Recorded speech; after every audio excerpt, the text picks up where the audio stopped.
America বুলি কোৱা যায় আজি আমেৰিকাখনত যদি চাবলৈ যায় ক্লিণ্টনৰ সময়ত আজি আপোনালোকে গুগল সাৰ্চ কৰি ল'ব দেখা পাব তাতে ক্লিণ্টনৰ সময়ত ক্লিণ্টনে কৈছে যে 40% মিলিয়নাৰ ফ্ৰম ডাইৰেক্ট সেলিং যে আমেৰিকা তেওঁৰ সময়ত যিমানবোৰ মিলিয়নাৰ সৃষ্টি হৈছিল তাৰ 40% মিলিয়নাৰ ডাইৰেক্ট সেলিঙৰ পৰা হৈছিল গতিকে চাওক এটা নাম্বাৰ 1ত আমেৰিকা আছে ডাইৰেক্ট সেলিঙত ৰিচৰ ভিতৰত সেকেন্ড যদি চাবলৈ যায় চাইনা তাৰ পিছত লাহে লাহে যদি চাই Japan Korea Thailand Malaysia Singapore Australia UK বহুত কান্ট্ৰি আজি ডেভেলপ কান্ট্ৰিবোৰ বহুত কান্ট্ৰি আজি ডাইৰেক্ট সেলিঙক একসেপ্ট কৰিছে আৰু ভাৰতবৰ্ষত 1996ত ডাইৰেক্ট সেলিং সোমাইছিলে আৰু তাৰ পিছত ভাৰতবৰ্ষত মানুহে বুজি পোৱা নাছিলে কিন্তু 2013ৰ পিছত কি হ'ল ভাৰতবৰ্ষৰ চৰকাৰে গুৰুত্ব দিলে direct selling is a best এটা প্ৰফেশ্যন হয় আৰু এই প্ৰফেশ্যনটোৰ দ্বাৰা যদি মানুহে কাম কৰি যায় সব মানুহে আজি গাঁৱে ভূঞে সবতে যদি কাম কৰি যায় শিকি বুজি কাম কৰি যায় তেতিয়াহ'লে আমাৰ জনমূৰি আয় বৃদ্ধি হ'ব আৰু জনমূৰি আয় বৃদ্ধি হোৱাৰ লগে লগে আমাৰ ইকনমি আজি দেশৰ ইকনমিটো হাই হ'ব আৰু সেইকাৰণে গভৰ্ণমেণ্টে গুৰুত্ব দি পেলাই ইয়াৰ ৰুল ৰেগুলেশ্যন গভৰ্ণমেণ্টে পাছ কৰিলে আৰু এতিয়ালৈকে 12খন ইউনিভাৰ্চিটিত ইয়াৰ কোৰ্চ ষ্টাৰ্ট হৈ আছে আৰু বহু কেইজন PhD হোল্ডাৰ ইয়াৰ পৰা ওলাই গৈছে মানে 10ৰ পৰা 12জন ইয়াৰ পৰা PhD হোল্ডাৰ ওলাই গৈছে ডাইৰেক্ট সেলিং বা কোৰ্চ কৰি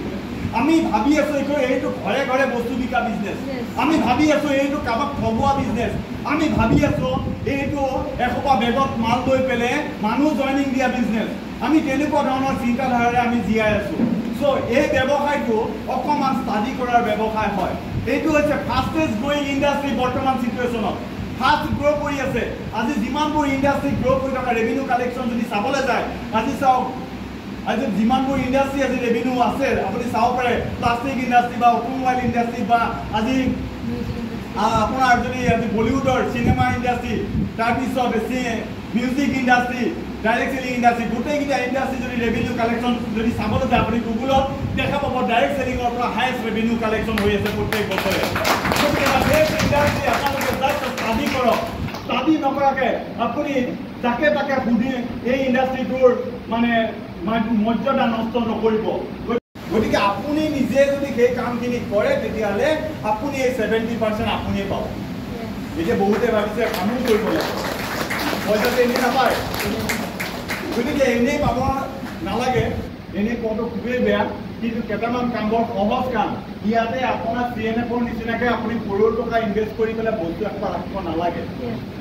ইয়াতে আপুনি ডিষ্ট্ৰিবিউটৰ নিচিনা ডাঙৰ দোকান এখন লৈ পেলাই আপুনি গাড়ী চাড়ী লৈ পেলাই থাকিব নালাগে ইয়াতে হ'লচেলৰ নিচিনা কাম কৰিব নালাগে আপুনি মাত্ৰ কি কৰিবলগীয়া আছে কামখিনি মই সেইখিনি পিছত আলোচনা কৰি আছো এতিয়া ডাইৰেক্ট সেলিং বজাৰ কৰি থাকিলে কেইটামান সুবিধা পায় সেই সুবিধাকেইটা ক'লে বেছি ভাল হ'ব ন হয় কেইটামান সুবিধা পায় মই আপোনাক মুচি দিছোঁ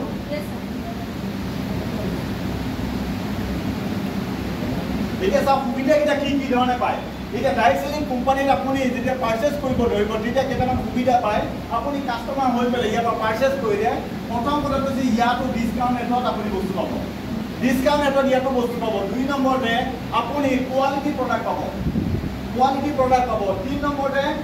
যে ইয়াৰ পৰা পইচা যে ঘূৰি আহে সেইটোৱে আপোনাৰ উইকলি আৰু মান্থলি আপোনাৰ কিছুমান বোনাছ আহিব নাপাবও পাৰে ভাল নাপাবও পাৰে কিন্তু তথাপি সিহঁতে ক'ব পাৰে যে মোৰ ল'ৰাটো বা মোৰ মানুহজনীয়ে চাব বা মোৰ ছোৱালীজনীয়ে চাব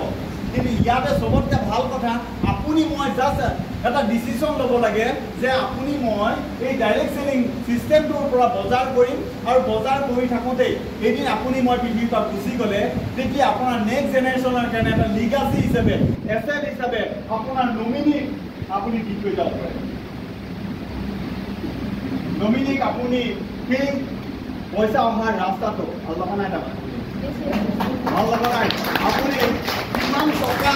আপোনাৰ ঘৰখনৰ কাৰণে পাইপ সোমোৱাই থৈ যাব পাৰে আপুনি কল্পনাও কৰিব নোৱাৰে